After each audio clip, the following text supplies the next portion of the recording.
سلام پہ کوا، کله کله تپوس کوا د اقربا او د رشتہ دارو.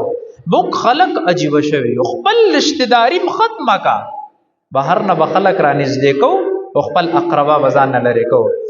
او زمونږ پښتنو خو ول عجیب نوم ورکړی د تر زوی ته وی دا زما تربور دی. هغه دی وجه نه وای چې دا نوم په یو بد زبانه کې استعمالېږي، د یو دشمنه په نظر دا نوم استعمالېږي. وی ولی وی تربور مې نه دی، دا خبره به نه کوي. دا زمونږ د پښتنو تکیه کلام دی.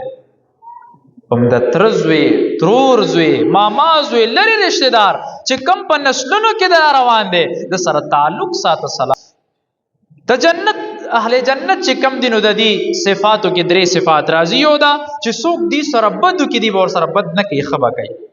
دویم شی چې چا په ظلم وکړو سبس الله شتا درگذرو کې دا غسړی نه.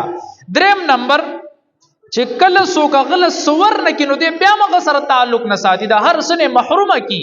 تعالی اس نظر کوم دی ویزا ویتا کما پسر وړه دا تو خیم پسر نشي وړه